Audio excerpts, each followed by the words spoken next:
안녕하세요. TQQQ 연구소입니다. 이번 주 첫 영상입니다. 그런데 오늘은 미국 시장 숫자보다 여러분 계좌 이야기로 시작하고 싶습니다.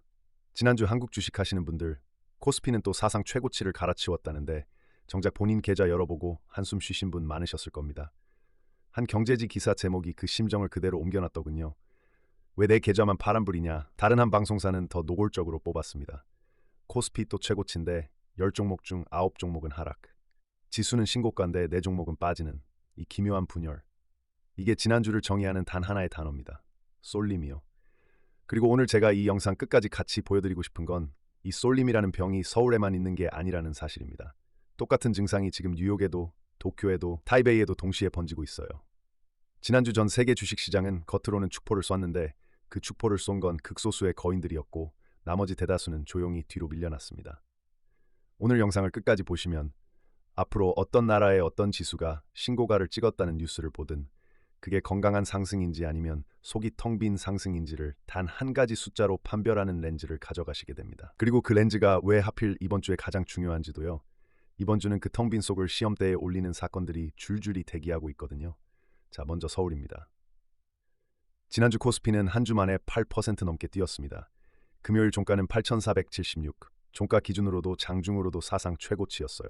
숫자만 보면 한국 증시 역사상 가장 화려한 한 주 중 하나입니다. 그런데 그 화려함의 정체를 뜯어보면 등골이 서늘해집니다.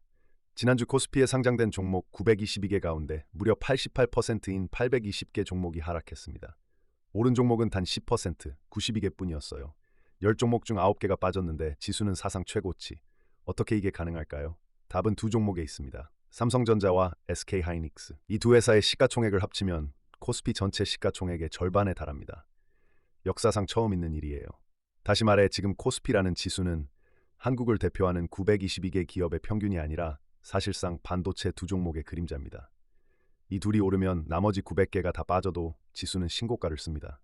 시장의 쏠림 정도를 재는 등락 비율이라는 지표가 있는데 지난주 이게 52%까지 내려갔습니다. 코로나 폭락이 시작되던 2020년 3월 이후 가장 낮은 수치였어요. 보통 이 숫자가 100% 아래로 내려갈수록 소수 종목으로의 쏠림이 심하다는 뜻인데 지금은 그 쏠림이 약 6년 만에 가장 극단으로 치달았다는 신호입니다. 자, 이제 태평양을 건너가 봅시다. 그런데 놀랍게도 똑같은 그림이 거기 있습니다. 지난주 미국 S&P 500은 한 주 동안 1.43% 올라 9주 연속 상승을 이어갔고 나스닥 종합지수는 2.39% 올랐습니다. 지수만 보면 잔잔하게 우상향이에요. 그런데 그 안쪽을 열어보면 서울에서 본 것과 똑같은 분열이 있습니다. 지난주 미국 11개 업종 가운데 시장을 끌어올린 건 사실상 기술주 단 하나였어요. 정보기술 업종은 한 주에 5.89% 폭등했습니다. 반도체 묶음으로 보면 더 선명하죠. 필라델피아 반도체를 추종하는 묶음이 한 주에 5.91% 뛰었고 AMD 같은 종목은 한 주 만에 10% 넘게 솟구쳤습니다. AMD는 올해 들어서만 130% 넘게 오른 상태고요. 마이크로소프트도 한 주에 7.57% 올랐습니다. 그럼 나머지는요. 지난주 미국에서 돈이 가장 많이 빠져나간 곳을 보면 시장에 진짜 속내가 읽힙니다. 에너지 업종이 한 주에 5.38% 무너졌고 생활 필수품 업종이 2.23%, 전기가스 같은 유틸리티 업종이 2.05% 빠졌어요. 이 가운데 생활 필수품과 유틸리티가 무슨 자리인지 아십니까? 경기가 나빠질까 무서울 때 사람들이 숨는 대표적인 방어주들입니다. 전기, 수도, 치약, 라면처럼 경기가 어떻든 사람들이 쓰는 물건을 파는 회사들이요. 시장이 진짜로 겁에 질리면 이런 방어주로 돈이 숨어듭니다. 그런데 지난주는 정반대였어요. 사람들은 방어주를 던지고 가장 비싸고 가장 공격적인 인공지능 칩으로 달려갔습니다. 이게 바로 위험을 적극적으로 끌어안는 위험 선호 장세의 교과서적인 모습입니다. 그런데 미국에서 더 흥미로운 건 그 잘 나가는 대형 기술주들 사이에서도 균열이 보이기 시작했다는 점입니다. 우리가 흔히 매그니피센트 세븐, 거대 기술주, 일곱 형제라고 묶어 부르는 그 종목들이 더 이상 한 몸으로 움직이지 않아요.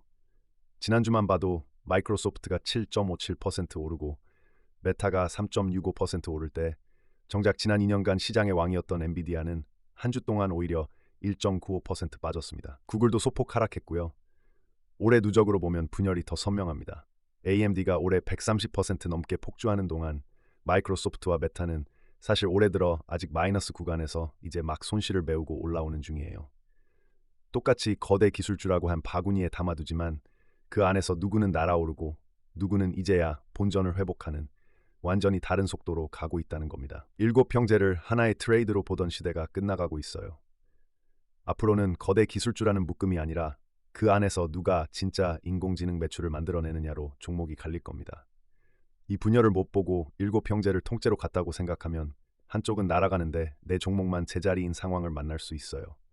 여기서 오늘 첫 번째로 챙겨가실 렌즈를 드리겠습니다. 많은 분들이 시장이 강세인지 약세인지를 지수가 올랐냐 내렸냐로만 봅니다. 그런데 진짜 고수들은 방어주가 어떻게 움직이는지를 봐요. 지수가 오르는데 방어주가 같이 팔려나간다. 그러면 시장의 위험 선호가 살아있다는 건강한 신호입니다. 반대로 지수는 오르는데 슬그머니 방어주가 같이 오르기 시작한다. 그러면 사람들이 겉으로는 사면서 속으로는 비상구를 더듬고 있다는 뜻이에요. 이게 회전, 즉 돈이 안전한 쪽으로 돌아서는 가장 빠른 초기 신호입니다. 지난주는 방어주가 확실히 버려졌으니 일단 표면적으로는 위험 선호가 살아있었다고 읽을 수 있습니다. 다음 주부터 매일 아침 지수 숫자만 보지 마시고 필수 소비재와 유틸리티가 오르는지 빠지는지 한 번씩만 확인해 보세요. 시장의 진짜 체온이 거기서 먼저 잡힙니다. 그런데 장군들만 진격하고 병사들은 후퇴하는 이 행군이 과연 얼마나 멀리 갈 수 있을까요? 이 질문에 답하려면 잠깐 역사를 펼쳐봐야 합니다. 소수의 화려한 종목이 시장 전체를 짊어진 풍경은 사실 처음이 아니거든요. 1972년 미국 증시가 딱 그랬습니다. 당시 시장에는 니프티 피프티, 그러니까 멋진 50종목이라 불리던 우량 성장주 무리가 있었어요. 코카콜라, 제록스, 폴라로이드, 맥도날드, 디즈니 같은 이름들이었죠. 누구나 평생 들고 가면 된다고 믿던 종목들이었습니다. 1972년 말 이 종목들의 평균 주가 수익 비율은 40배를 넘었어요. 시장 전체 평균이 18배 정도였으니 2배가 훨씬 넘는 값이 매겨진 겁니다. 일부 인기주는 60배, 80배까지 갔고요. 그리고 그때 S&P 500 상위 5종목이 지수 전체 시가총액의 약 23%를 차지했습니다. 최근에 와서야 다시 보게 된 수준의 쏠림이었어요. 그래서 어떻게 됐을까요? 1973년 석유 파동과 물가 급등으로 미국이 경기 침체에 빠지자 그 높이 떠받쳐졌던 종목들이 가장 크게 무너졌습니다. S&P 500이 1973년에 14% 넘게 이듬해 또 26% 빠지는 동안 그 멋진 50종목은 더 가파르게 추락했어요. 고점에서 폴라로이드는 91%, 에이보는 86%, 디즈니는 87% 빠졌습니다. 영원히 안전하다던 우량주들이 90% 가까이 증발한 거예요. 물론 역사가 똑같이 반복된다는 보장은 없습니다. 지금의 인공지능 기업들은 그때와 달리 실제로 어마어마한 현금을 벌어들이고 있고 거품이라 단정하는 것도 섣부른 일이에요. 다만 한 가지 교훈은 분명합니다. 소수의 종목이 지수를 떠받치는 극단적 쏠림은 그 자체로 시장의 안전판이 얇아진 상태라는 것. 지수가 신고가라는 사실이 모든 종목이 건강하다는 뜻은 결코 아니라는 것. 그 시절의 투자자들도 지수만 보고 있었습니다. 자, 그럼 지금 이 쏠림 장세를 떠받친 연료가 무엇이었는지 봐야겠죠. 연료를 알면 그 연료가 끊기는 지점도 보이니까요. 지난주 상승의 가장 큰 연료는 기름값이었습니다.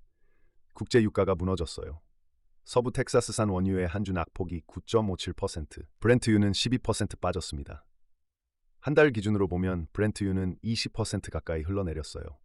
기름값이 빠지면 물가 부담이 줄고 물가 부담이 줄면 중앙은행이 금리를 더 뗄 이유가 사라집니다. 실제로 지난주 미국 10년 만기 국채금리는 한 주 동안 0.1%포인트 넘게 내려 4.345%까지 왔어요. 기름값이 내리고 금리가 내리고 그 자리에 주식이 올라탄 겁니다. 멜트업, 그러니까 천천히 녹아오르듯 상승한 이 장세의 연료는 결국 식어가는 물가에 대한 기대였습니다. 그런데 이 연료에 두 가지 균열이 보입니다. 첫째, 에너지가 전부 식은 게 아니에요. 기름값은 무너졌지만 천연가스는 지난주 오히려 13% 넘게 올랐습니다. 한 달 기준으로는 19% 가까이 뛰었고요. 여름철 냉방 수요와 인공지능 데이터 센터의 전력 소비가 맞물리면서 같은 에너지 안에서도 기름은 빠지고 가스는 뛰는 엇갈림이 벌어지고 있어요.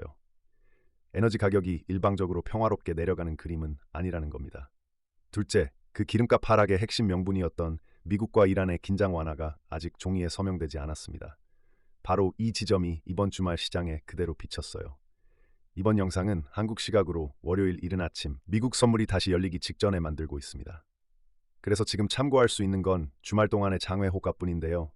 주말 나스닥을 대신하는 지수는 큰 변화 없이 0.15% 정도로 거의 보합으로 출발했습니다. 주말 사이 시장을 크게 흔들 새로운 충격은 없었다는 뜻이에요. 무소식이 호재인 셈이죠. 그런데 기름값을 대신하는 주말 유가 호가는 1.5% 넘게 반등했습니다. 지난주 그렇게 무너졌던 기름값이 주말 동안 슬그머니 고개를 든 거예요. 이건 시장이 이미 다 끝났다고 가격에 박아넣었던 이란 평화가 아직 확정되지 않았다는 사실을 다시 떠올리기 시작했다는 신호일 수 있습니다. 물론 장외 호가는 정식 거래소 가격이 아니라 방향만 참고하는 수준이니 오늘 아침 정식 선물이 열린 뒤 기름값이 어느 쪽으로 자리를 잡는지를 봐야 정확합니다. 다만 멜트업의 연료였던 기름값 하락이 흔들릴 조짐이 주말부터 비쳤다는 것. 이건 이번 주 첫 관전 포인트로 머리에 넣어두실 만합니다. 자, 그럼 다시 글로벌 지도를 펼쳐보죠. 지난주 세계 증시는 둘로 쪼개졌습니다. 인공지능 칩과 메모리를 가진 나라들은 폭발했고 그렇지 않은 나라들은 미지근했어요. 한국 코스피가 8% 넘게 오른 게 세계 최고 성적이었고 반도체 위탁 생산의 심장인 대만 가권 지수가 5.83%, 일본 니케이가 4.72% 올랐습니다. 아시아의 반도체 3총사가 나란히 질주한 거예요.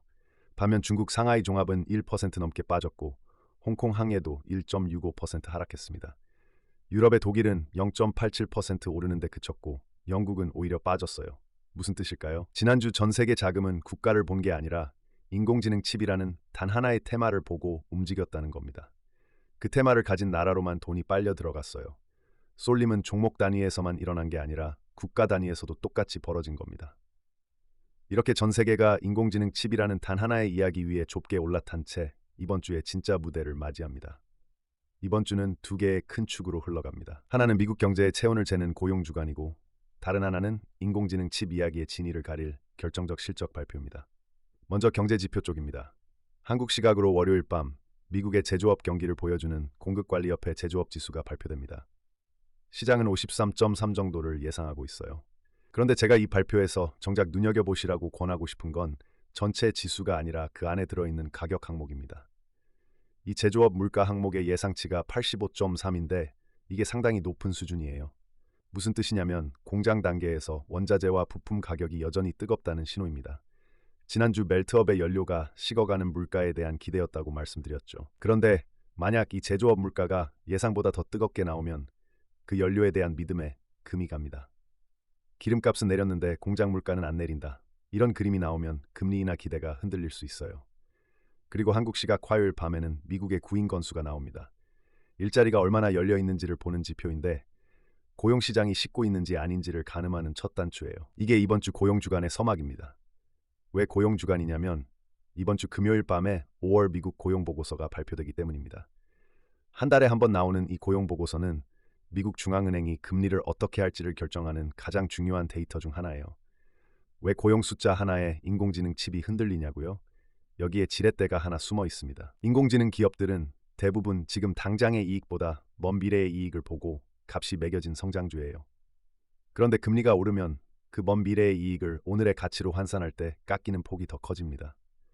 똑같은 금리 변화에도 미래를 멀리 보는 성장주가 당장 돈을 버는 가치주보다 훨씬 크게 출렁이는 이유예요. 그래서 고용이 뜨겁게 나와 금리 인하가 멀어지면 가장 먼 미래를 보고 가장 비싸게 값이 매겨진 인공지능 칩들이 가장 먼저 가장 크게 흔들립니다. 고용 보고서가 단순한 일자리 통계가 아니라 인공지능 주식의 몸값을 직접 건드리는 방아쇠인 이유가 여기 있습니다. 일자리 숫자 하나가 서울의 메모리 주값까지 흔드는 긴 사슬이 바로 금리를 통해 연결되어 있는 거예요. 그런데 이번 주 단 하나의 사건만 꼽으라면 저는 주저없이 한국 시각 목요일 새벽을 가리키겠습니다. 미국 반도체 회사 브로드컴, 티커로는 AVGO의 실적 발표입니다. 이 회사를 모르시는 분들을 위해 한 문장으로 설명드리면 엔비디아가 인공지능 칩의 왕이라면 브로드컴은 그 왕국의 숨은 설계자입니다. 시가총액이 2조 달러에 달하는 거인이에요. 여기서 브로드컴이 왜 그렇게 특별한지를 제대로 풀어드려야 합니다. 엔비디아는 누구에게나 똑같은 표준칩을 팝니다. 성능은 최고지만 비싸고 모두가 같은 물건을 쓰죠. 그런데 구글이나 메타, 마이크로소프트 같은 거대 기업들은 생각이 좀 달라졌어요. 인공지능에 워낙 큰 돈을 쏟다 보니 엔비디아한테 비싼 표준칩을 사오느니 차라리 우리 회사 작업에 딱 맞는 맞춤형 칩을 직접 만들자는 쪽으로 움직이기 시작한 겁니다. 그런데 칩 설계가 아무나 하는 게 아니거든요. 그 맞춤 칩의 설계를 도맡아주는 회사가 바로 브로드컴입니다. 구글의 자체 인공지능 칩, 메타의 자체 칩, 그리고 오픈 AI가 만들려는 칩까지 그 설계의 뒤에 브로드컴이 있습니다. 맞춤형 인공지능 칩 공동 설계 시장에서 브로드컴과 또 다른 한 회사가 사실상 95%를 차지하고 있어요. 그리고 바로 여기에 이번 실적이 던지는 가장 깊은 질문이 숨어 있습니다. 올해 들어 처음으로 이 맞춤형 칩의 성장 속도가 엔비디아 표준 칩의 성장 속도를 앞지를 거라는 전망이 나왔어요. 한 시장 조사 기관은 맞춤형 칩 성장률을 44.6%로 표준 칩 성장률을 16.1%로 예상했습니다. 이게 무슨 의미일까요? 한편으로는 거대 기업들이 자기 돈으로 맞춤 칩을 만들 만큼 인공지능 투자가 진짜라는 증거입니다. 인공지능에 쏟는 돈이 거품이 아니라 실제 칩 주문으로 이어지고 있다는 거죠. 그런데 다른 한편으로는 이게 엔비디아의 독점에 균열을 낸다는 뜻이기도 합니다. 지금까지 인공지능 칩의 80% 가까이가 엔비디아 차지였는데 맞춤형 칩이 그 자리를 야금야금 가져가면 엔비디아의 몫이 줄어들 수 있어요. 그러니 브로드컴의 이번 실적은 두 겹의 답안지입니다. 인공지능 투자가 진짜냐는 질문에 대한 답이자 동시에 칩 왕국의 권력이 엔비디아 한 곳에서 여러 곳으로 흩어지고 있느냐는 질문에 대한 답이기도 하죠. 그러니 한국 시장도 이번 주가 분수령입니다. 코스피의 운명은 사실상 삼성전자와 SK하이닉스 그리고 그 뒤에 있는 미국 인공지능 칩 이야기에 통째로 묶여 있어요. 목요일 새벽 브로드컴이 인공지능 매출을 숫자로 증명하느냐, 금요일 밤 미국 고용보고서가 어떻게 나오느냐가 멀리 떨어진 남의 나라 일이 아니라 삼성전자와 SK하이닉스를 들고 계신 분들의 이번 주 계좌에 그대로 닿는다는 뜻입니다. 미국에서 맞춤형 칩 수요가 폭발한다는 게 확인되면 그 칩에 들어갈 메모리를 만드는 서울의 두 거인에게도 순풍이 됩니다. 반대로 미국 반도체가 기침을 하면 서울 메모리가 곧바로 감기에 걸리는 구조예요. 그래서 한국 투자자일수록 이번 주 미국 일정을 남의 달력이 아니라 내 달력으로 봐야 합니다. 이번 주 그 좁은 꼭대기는 3번의 시험을 치릅니다. 화요일 밤 제조업 물가가 식어가는 물가라는 믿음을 확인해 줄지, 목요일 새벽 브로드컴이 인공지능 매출 폭증이라는 베팅을 숫자로 증명해 줄지, 그리고 금요일 밤 고용 보고서가 금리 인하의 길을 열어줄지, 이 셋 중 하나라도 어긋나면 가장 비싸고 가장 좁게 쏠린 그 꼭대기부터 출렁일 수 있습니다. 반대로 이 셋이 다 시장의 기대를 채워주면 그동안 소수가 짊어진 짐을 더 많은 종목이 나눠들기 시작하면서 상승의 폭이 건강하게 넓어질 수도 있어요. 그게 사실 이번 주에 우리가 가장 보고 싶은 그림입니다. 지수가 더 오르는 것보다 오르는 종목의 숫자가 늘어나는 것. 그게 진짜 강한 시장의 모습이니까요. 어떤 시나리오가 펼쳐지든 미리 두 갈래 길을 그려두면 당황하지 않습니다. 데이터가 시장 기대를 채우면 폭이 넓어지는 길, 어긋나면 좁은 꼭대기부터 흔들리는 길, 둘 다 머릿속에 그려두고 이번 주를 맞이하세요. 오늘 이 영상에서 단 하나만 머리에 받고 가시라면 첫머리에 말씀드린 그 렌즈입니다. 지수가 신고가라는 뉴스를 보면 반사적으로 두 가지를 확인하세요. 첫째, 오르는 종목이 많은가 적은가. 10종목 중 9이 빠지는데 지수만 오른다면 그건 화려해 보여도 속이 비어가는 상승입니다. 1972년에 투자자들이 놓친 게 바로 그거였어요. 둘째, 방어주가 버려지는가 사들여지는가. 방어주가 같이 오르기 시작하면 사람들이 겉으로는 사면서 속으로는 도망갈 준비를 한다는 신호예요. 이 두 가지 질문만 몸에 붙여두시면 서울이든 뉴욕이든 도쿄든 어떤 지수의 신고가 뉴스를 봐도 그 안이 튼튼한지 텅 비었는지를 혼자서 판별하실 수 있습니다. 헤드라인 숫자에 휘둘리는 사람과 그 숫자 밑을 갈라보는 사람의 차이가 바로 여기서 갈립니다. 저희는 매주 이렇게 지수의 표면이 아니라 그 밑에서 돈이 어디로 쏠리고 어디서 빠져나가는지를 같이 들여다봅니다. 시장이 보여주고 싶어하는 화려한 숫자 말고 시장이 감추고 싶어하는 속살을요. 이런 시선이 매주 손에 쥐어지는 게 도움이 되셨다면 구독으로 이 자리를 지켜주세요. 이번 주 화요일 물가, 목요일 브로드컴, 금요일 고용까지 그 3번의 시험을 시장이 어떻게 통과하는지 끝까지 같이 지켜보겠습니다. 좋은 한 주 시작하시길 바랍니다. 지금까지 TQQQ 연구소였습니다.